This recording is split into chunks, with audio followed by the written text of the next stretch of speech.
Afternoon and welcome. My name is Mike Whitmer. I'm NCMIC's corporate relations team, and thank you for joining us. According to the CDC, 45,979 people died by suicide in the U.S. in 2020. That's one death every 11 minutes, which is shocking. Beyond that, 12.2 million adults seriously thought about suicide, and 3.2 million made a plan. 1.2 million adults made an attempt at suicide, and that's just the adult population. For youth, ages 10 to 14, suicide is the second leading cause of death. So, what are the roles and responsibilities for chiropractors around this topic? To help us out, I'm happy to have with us Dr. Mario Fucinari. Dr. Fucinari has helped train doctors and chiropractic office staff for over 20 years. He retired from his practice in Decatur, Illinois a few years ago, but he's been very active traveling the country, providing education on documentation, risk management, HIPAA, and billing and coding compliance, among other topics as well. So, Dr. Fucinari, thank you for being with us today. Appreciate it very much. It's really my honor, Mike, and thank you for inviting me, and thank you to all of the attendees out there for tuning in today. Absolutely. Let's go ahead and dive in. Remember, listeners, if you do have a question you would like us to discuss, please type it into chat, and we'll address the questions as time allows. So let's go ahead and dive in, and I'm going to pull up a few slides with some statistics. So I did share some statistics a moment ago, and clearly many people that we interact with are struggling. Doc, do you have other stats that you'd like to share that illustrate how widespread this issue is in the U.S.? Yes, in fact, depression and suicide now are over the last 25 years have actually increased. And you would think that now we are becoming connected through Facebook, Times, Skype, or whatever it might be. And of course, even venues such as this here. And you would think that we have more communication and more interactivity with our friends and our families, but yet in many ways it's really become isolated as well.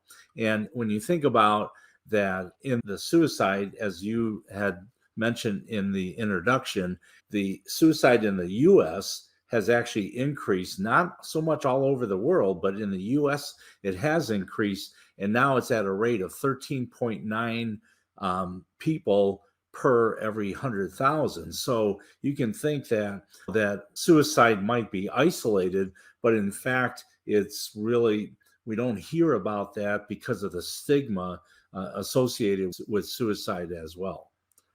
How can, and we've got some different statistics here. One slide that we have here is groups that are at higher risk for suicide. And I would think that if you're having patients walk into your office that are part of these communities, that possibly may be a red flag as well. Yes, and in fact, certain groups, and really there's indirect and then direct causes of suicide ideation. Okay, in other words, they're thinking about it, and then of course that some may act out on it as well. And it's really the perfect storm, if you will. When you look at different groups, such as it says on the slide here, the veterans and the disabled, also looking at certain tribal populations in certain areas of the country, chiropractors as well as other primary care physicians are treating some of our natural born American Indian populations as well. Even age groups, middle-aged adults, they are affected by it too, but other groups might be the LGBTQ individuals, and especially the LGBT individuals who are high school students, because of the stigma that they feel, the isolation, if you will, and the discrimination here. Other individuals that might be involved, we're coming off of a lifetime event here, in that the COVID has changed our lives here. And many states now have lifted the COVID restrictions here, but our nation here has really gone through a change. And something to think about, even me as an individual now, I'm still getting out on the road and teaching, but venues like this, and many individuals are working virtually. And working virtually, they feel isolated as well. And maybe they don't have that interaction. Also, people that are working virtually, they tend not to get enough sunlight and so forth here. And so those individuals, but then we have individuals that are afflicted with long haul COVID, those individuals who maybe lost loved ones, significant others, and including to COVID, but for others here in that grief loss as well. Some of the individuals, keep in mind, even chiropractors are not exempt from the suicide here, but certain individuals, such as individuals or even doctors that are listening here who might be in debt, lawsuits, audits, or maybe they worked for an organization, they got fired.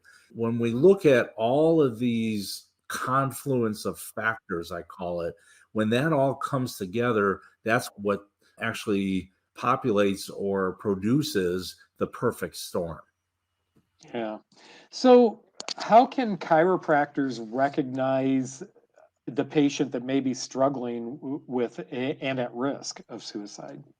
First of all, you have those groups. Now, it doesn't mean everyone in those groups are going to be thinking or are prone to suicide, but that kind of sets up, if you will, the template. Okay. But keep in mind, too, that when you are talking with somebody, number one, when you're talking with somebody, I always say to see what they're saying, not just hear what they're saying. God gave us 2 ears and 1 mouth, which means we should be listening twice as much as we talk, if you think about that. And are they averting eye contact? We all chiropractors, we know our patients the best. And I always kid about it in class, but in this context here, we don't want to kid about it. What about that patient who obviously has not taken a shower or bath? And we always say to put something on that top lip there, but that may be a sign of depression. Maybe if that person is unkept, maybe if they're wearing clothing that's not appropriate for the weather outside. We're in some areas of the country going through winter is on its way here. So that's what you as a primary care physician and our staff as well have to look for, those different clues here with the patients. I see. Okay. What's required of chiropractors? If a patient appears to be at risk for suicide, what responsibility does a doctor have and what steps should they consider taking? There's different levels here, but number one, we're a physician. And one of the basic tenets of being a physician is to take care of others. So you have to have it within you. We don't have to be a physician to be a concerned person in our community, to be a concerned person in our neighborhood, but we're held to a different standard. And now, and I consider myself a primary care physician, when you're a primary care physician, which means many times they're coming to you first. And keep in mind that we are a point of contact, and depending on state law, child abuse, definitely, elder abuse in most cases here, human trafficking as well, but also suicide. And even in HIPAA guidelines, when you talk about HIPAA, and I'm sure that's one question you might ask about, Mike, here, but when we think about HIPAA guidelines, say that when it is foreseeable and probable that this patient may cause injury to themselves or to others for that matter, that it is incumbent upon us to report it. In other words, federal law, state law, HIPAA, there's many different layers here that compel you, and then of course ethically compel us to report and get help for these patients, and for even our staff, our family members, and people, our colleagues as well. Yeah. There are one commonality amongst chiropractors, I think, is a desire to help people. Are there any legal requirements aside? How can chiropractors help patients who are considering ending their lives? And I know that chiropractors a lot of times act as a therapist. Patients confide in them. How can doctors help their patients but yet be cognizant of scope issues and acting as a therapist? First of all, as I stated previously here, first of all, you want to have the desire to help people. And if you don't, and I say that sincerely because of burnout in certain healthcare workers, that has to be taken into account. And when you lose that desire to help others, then you need to get help as well. And there's no stigma. And I say you need to get help is that do some self-examination as a physician and even our staff as well, and get them help. And that's why listen. But and you're right, Mike. Most of us here, we first of all, statistics in training show that in chiropractic college, even medical school, that we're not trained on dealing with depression or suicide intervention. Especially if you see patients for the VA, I did, and I was affected by that every day in their demeanor. People with chronic pain as well. And that's why you want to listen to them here. And you know what? Sometimes because of that stigma, they're not even going to tell you. And so I will tell you, I've gotten to the point where just asking somebody and then just say, have you felt depressed? Have you felt suicidal? And look to see what kind of response you get from those people. But legally, I would say take it upon yourself to educate yourself. We're trying to do that here, and we'll give you avenues to do that. But reach out to the local hospital and just identify yourself. You don't have to talk about a specific patient, but talk about circumstances and just say, is there any information that I, as a physician in our community, can get that I should be on the lookout? And if I do feel a patient is perhaps going to commit suicide, cause injury to themselves. And you know what? Nowadays we have to think about cause injury to in the workplace, in the community, active shooters, and so forth. And to tell them, if this arises, what avenues can I have accessible to me as a community physician? And we in Decatur, Illinois, we had such a hospital, and I did have previous information from them. And there actually was one patient who actually came out and told me he was thinking of having or of committing suicide. And we got him help at that time. You don't wait. And when they tell you, the doctor, that they are thinking of suicide, they are thinking of it. And you must take it seriously. I want to pop a slide up here that you provided with the risk factors for suicide, and get your thoughts on how these present in a chiropractor's office, what chiropractors are more likely to see, some of those things. And one thing that I would like to get your thoughts on as well is chronic pain is a contributing factor. And that may have lots of different issues along with it, such as opioid abuse, addiction, those sorts of things. So if you could I'd like to get your thoughts on the risk factors and how they present in the chiropractic office. We always think, okay, risk factors, mental health, social isolation, working virtually as an example, or being homebound. We talk about retirement. Okay. I don't know anybody who is retired from life. We're all interactive in life.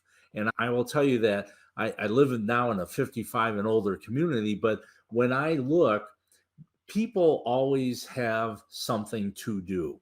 They will find something to do. Okay. It's when they aren't doing anything and they're just sitting at home, isolated, self-isolated even, then there's some inner mental turmoil there that may be occurring as well. Physical illness or disabilities. Sometimes as the population begins to age here, we start to feel like we are a burden upon our significant other or our children as well. But in when you look at the personality of a person, some people, they are not living the life they wanted to. Okay. And I'm going to turn it to we have chiropractors, of course, on the line here as well. But in practice, a person who is more apt to have depression leading to suicide ideation here, keep in mind that person may be at heart a perfectionist, or they are living a certain lifestyle that really doesn't reflect their practice income. Nowhere else are our expenses going up, and at the same time, reimbursement going down. And so now those people here may feel like hopeless. There is seasonal variation here. When you think about it here, when we have seasonal affect disorder, SAD they call it, where a person now has a decrease of sunlight. Maybe there's no windows in the office. Maybe they have the shades drawn at home if it's a patient as well. How do we know that? We don't. But we talk about wellness care all the time. And one thing I want to bring out today too is that wellness care includes mental health care. And chiropractors, we always say we treat the whole person. Yeah, let's treat that whole person here. And childhood traumas, everyone comes with baggage, exposure to suicide in their family. One of my patients, their daughter committed suicide. She shot herself. And the husband blamed it on the wife and made her clean up the room. How do you think that affects the husband and the wife and their interaction for the rest of their life? Suicide affects us all. Suicide affects everybody, because if you are affected by even a patient or a family member who committed suicide, you wonder, what could I have done? And part of our talk here today, Mike, is not wondering what could I have done, but wondering what should I do? And that's why you want to interact here, because even if it turns out, just like in child abuse or anything else, if it turns out that you suspect something and you're wrong, no foul, no harm. But if you, in this case here, are missing the prime factors as far as homelessness, how are they? You can't say, are you homeless? No, but you just say, do you have any difficulty with housing, with debts or whatever? Combat veterans as well. And just people that maybe have shame or low self-esteem because they're not achieving the expectations of what others, family members, parents, or themselves have put upon themselves. Yeah. As you were going through that, I was thinking of all kinds of things within our country and our culture today contributing to this, and the low self-esteem and the shame. There's so much pressure on young people with respect to social media and how they appear and things like that probably all adds to this problem that we have with suicide. I do want to circle back to one thing that you said that I wanted to pick up on a little bit about, what if you suspect somebody is suicidal and you take action and they're not? And you had said no harm, no foul. If you're wrong, if you're right and you don't take any action, obviously the consequences are huge. Does the doctor face any consequences, negative consequences, if they take action and then this person comes back and says, I don't know what you were thinking? Is there anything beyond maybe a patient that's upset?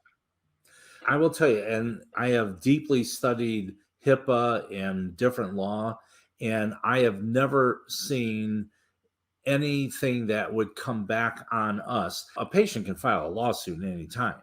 But the key is, just like with a point of contact, even the HIPAA law, and there are certain provisions in HIPAA, and I'm not just saying this, they're actually changing it within HIPAA. That's on the proposed changes for 2023. That changes whereby you can release information if a patient is a threat to themselves or to others. And this has actually strengthened them. Even in diagnosis coding, and I didn't think of this until just this moment here, but the newest thing, we went into a new year of diagnosis coding on October 1st, and in there, they have a new subset of codes that started last year, and this year, boy, it just exploded. And there's Z codes, and they are called social determinants of health. And there, if you want to put in there, if it's affecting the case, depression, homelessness, and so forth, then you can put that in there. And it's not a diagnosis per se, but there are other external factors that may affect the patient's being, you see. Sure. So the bottom line is that I think there's more consequences if you don't respond than if you do. Saying that's why it's incumbent, and make those contacts within your community. All right. We're all a village here. And you can say chiropractors are a village, mental health people are a village, our community in our city, our county, our neighborhood are a village. But the key is that in your village, where you are, if you're in a rural area, it's interesting. And I think we even have a map of rural areas, but you would think that bigger cities such as New York, San Francisco, that these have more suicides. But when you look at the suicide level, and this comes from the CDC, this is current here, states with the highest risk for suicide, Wyoming. I've been to Wyoming, okay? Your neighbor might be 100 miles, 50 miles away. Alaska, Montana, New Mexico, Idaho. So what do we have in common there? Isolated, right? And so the key is that in your community, your hospitals, reach out even to your chiropractic organization for your state and just say, what is out there if I have a patient? And when you self-educate, then you can help your patients better. But look to see within your office, what can I do? Okay, number one, not so much intake forms, but your consultation. Then look in your community, what services are available for us. And then nationally, what helplines and other avenues are to help a person. And lastly, I'll say, if we come out and just say, do you feel suicidal? A person will just reflexively say no because of that stigma. Right. But if we ask them, how is your pain or your disability, whatever it might be, how after surgery on back surgery, how is that affecting your life? How do you feel mentally? And maybe look for those clues now that they'll open up a little bit here versus, do you feel suicidal? Are you depressed? Because reflexively, they're just going to say no. Yeah. Hey, we do have a question from one of our listeners. If a patient comes in and they say they are not depressed, but they are weepy and they're clearly agitated, can you contact their MD directly? If so, do you tell the patient? And if you do that, if you take that step, is that a HIPAA violation? And that, in this case here, if you take the step to contact their primary care physician, that could be, because it's without the patient's permission, right. That could be a HIPAA violation. And that's why, as an example, if you said, I am here to, if you ever have questions, and I personally would give my card, and I would literally in front of them write my cell phone number and give it to my patients. And they appreciate that, number one. But also, what? maybe subliminally, indirectly, see if there's pamphlets available from your local suicide prevention center or whatever, and maybe put those in a treatment room. Because if a patient sees that, they might take it while they're waiting for you, put it in their pocket or their purse, right? And then reach out for help here too. But I think I really think that chiropractors, number one, we are there, we know our patients, we get to know our patients, and we become personally and professionally involved with them. Personally, it's like, how was your vacation? I'm going on vacation. Oh, you should see this. But when you start to reach out to other people, such as their primary care physician, without their permission, that might be an issue. The exception, I would tell you, is in the case where they are suicidal, okay? Because when a patient says, I am thinking of committing suicide, as my patient did to us, okay, what are you going to do next? That's why it's nice to have that emergency plan of who can you call that maybe can talk to your patient. And that intervention here, we have to look at HIPAA law. In other words, what's the difference that I know I'm giving a long answer, but the reason is because reaching out to a suicide helpline or to the local hospital of how you can get help for this person. And if they are suicide, a threat to themselves, then yes, you can go ahead and report them. The question was calling up their primary care physician. Right. Now I think you're stepping over the boundary. Okay. All right. Thank you. So you've brought up several times resources that are available, and I want to go to this slide that you have. Talk to us a little bit about what is available if this patient is in your practice. What are the prevention resources that are available? What's out there, and how can chiropractors leverage the resources to help their patients? One thing that I have seen since COVID hit is the emergence of our community, our society reaching out saying, if you have help, do this. And there, I don't, I want, I really would like you all to consider just thinking about your own stigma thoughts on that here and transcending through that stigma and now having these posters. Here's the poster. There's one. I put two pictures, to actually three together here, but the National Suicide Prevention Lifeline there, 1-800-273-TALK, or you can go to suicideprevention.org and look at information there. But you can just take that suicide prevention lifeline and that poster there, if you will, the image, print it up 8.5 by 11, put it in a frame and hang it on the wall.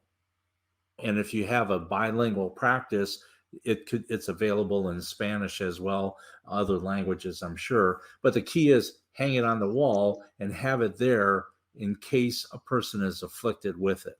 It's part of patient education. Okay. There's a national hotline here, and the national hotline is 1-800-662-HELP. 1-800-662-HELP. And of course, here's the suicide prevention hotline. Your local hospital might have a suicide hotline as well. And it's become so pervasive that recently, now, if the patient or anybody texts 988 24/7, you will be in contact with a therapist there who can help you and talk to you at that point. So sometimes for you, yes, educate yourself, educate your staff, have a staff meeting. But now patient education, you only remember 10% of what you're presented with, right? So have those reminders on the wall for the patient that maybe they can, or text 988 where they can just have a self-realization. While we're talking about this, most of our conversation has focused on the patient that's at risk, the patient that is considering suicide. What about the doctor that's struggling? What advice do you have for them? Leverage the same resources? Yes, the doctors have the same resources here, and I commend NCMIC for spearheading this to have this topic here talking, because keep in mind that all of us in in the medical profession, we have daily stresses that we deal with, which is patient. We take that we absorb that patient stress and dealing with the patients, and there's a mental stress placed upon us as physicians, as care givers as well. But keep in mind that I will tell you, when I talk, and I frequently talk to doctors, and I'll just say, when was the last time you took a vacation? And some of them can't answer me. They can't Right. remember. Okay. But think about it here. We have victims and doctors who lost their office in Hurricane Ian. We have people who are still recovering or haven't recovered from Hurricane Katrina. We have fires in California and Arizona and so forth as well. So there's so many different stresses. And then the doctor, being a perfectionist, maybe being audited, having to pay back money, not enough patients, but at home, family going through a divorce here or grief or from their loss, whatever here. The thing is, if you need help out there and you're listening today, get help. And if anything, we have right there the national helpline here. But if you are concerned about your fellow colleague, and I'm thinking of somebody right now, and I will just pick up the phone and ask him how he's doing. I know that in the past he felt suicidal. And the key is, don't text. Texting is fake. There's no face on it. There's no intonation of the voice. When you say something, I can say the same words, but my tone changes. And when you listen to them on the telephone, you go, what's going on? Tell me, you're not being straight with me here, okay? Or maybe have a get together with a friend. Go to the movies, a concert, okay? Dinner, whatever, or just let's get together for a coffee, whatever here. If you have to, keep in mind vitamin D deficiency and everything else, and sitting all the time or working in our patients here, just getting out, going for a walk, and get a buddy to go for a walk as well. Okay. All right. I do have a few questions that have come in online, so I want to go to those now. First of all, how does this interact with new red flag laws and chiropractors' responsibility around that? Again, the red flag logs here. Keep in mind that number one, train yourself on it, okay, and reach out. But it's just having those resources there. But again, if the patient is in a foreseeable, the wording, I'm using this on purpose, in HIPAA, the wording was if there is an imminent threat to oneself or to the public, that a doctor, a healthcare worker, in a privacy rule, it says you have to report it. They've changed that from imminent threat to foreseeable threat. And so the bottom line is, incarcerating somebody and saying you're not leaving till an ambulance comes to take you, okay, the patient in most instances will have that authority of declining, okay? But what you want to do is to reach out in your state, because we're dealing with different states on this call here. In your state, what can I do? What should I do?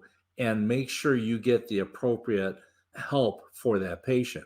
If they are suicidal, yes, you connect somebody with them. Okay, you talk to them. We gain our confidence, our trust of our patients. Your patients trust you and they will help you as well, okay? But that's why in the past, our conversation here, I've talked about calling up their PCP and saying this here. That might be crossing the line, but calling the hospital and saying ahead of time, if I have a patient in this situation, what should I do? Okay. And they will give you the information for your community. And maybe as well, with permission of the patient, of course, in this case here, see if you can involve their family or loved ones as well. Those significant others, that's their support group. And so ask the patient there. The state law differs throughout the United States here, but even in our communities. But the key is to do nothing is the wrong choice. All right, another question. This says, is it true that if you keep a suicidal person occupied for 15 minutes, the person will not commit suicide? I heard that somewhere. Any truth to it? I to be honest, I have not heard that. Okay, I Okay. haven't either. Okay. Okay. And I wouldn't put much stock on it because it's if you have a person, and we all run into these people, there are people out there that when I run into them, they are all the glass is half full type of people. And there's others that glass is half empty. And they'll look at a blue sky and say, yeah, but it's hazy over there, you see. And so the key is that demeanor and the glasses, the rose colored glasses that they're looking through, if they're delusional here, then those patients, you can't reason with them. Okay. So I I would just say you have to take each individual into account in the way they present themselves here. But again, if they are depressed, you want to talk to them. And I don't know about talking to them 15 minutes because as soon as you get off the phone with them or they leave your office, now they may run into the same situation back at home that is leading them, or where they're being bullied online, and that's driving them to suicide. Okay. All right. Thank you. And lastly, Mike, if I could Yeah, just say, go ahead. Go right ahead. keep in mind that it's just like patient education. I always say if I do a report of findings with a patient, patients, if you gave them a quiz after, they're going to flunk it. They have no idea what you're saying. And literally every single visit, we are doing a mini consultation on the patient, right? So without, oh, I just took a class, just say, how are you feeling mentally? Are you feeling depressed at all? Anything you want to talk with me about, I'm here. Okay. And just sometimes asking, opening those doors here, those patients will respond to you because they've come to trust you. So every single day, try to read those patients and see what their personality, their demeanor is. And when you see subtle changes over time, or just as we talked about red flags here, if they have a plan, if they have intent, if they have a means, guns in the household, whatever, okay? Those things here, you want to talk to them and find out, and then maybe get help. Okay. All right. Just one more question that just came in, a quick one. Where do you find those posters that you shared? And I'll go back to those on the slide here. Okay, number one, you can go to suicidepreventionlifeline.org. Okay, it's right there on your screen there. The Centers for Disease Control, you can go in there /suicide. So CDC, I believe it's .org/suicide as well here. Google search, of course, here. But if you do a Google search, just do the Suicide Prevention Lifeline, National Suicide Prevention Lifeline images. These images are not copyright protected, so you can download those. And I recommend it for many of our offices is just to print it up on an 8.5 by 11, put it in a frame, get a nice frame, hang it on the wall in your lobby, whatever you wish to do, but however you wish to do it. But I bet on suicidepreventionlifeline.org, they will have resources there for posters. Okay. All right. I think that we'll go ahead and stop there. Thank you very much for being with us today, Dr. Fucinari. Really appreciated it. Once again, thank you all for joining us today.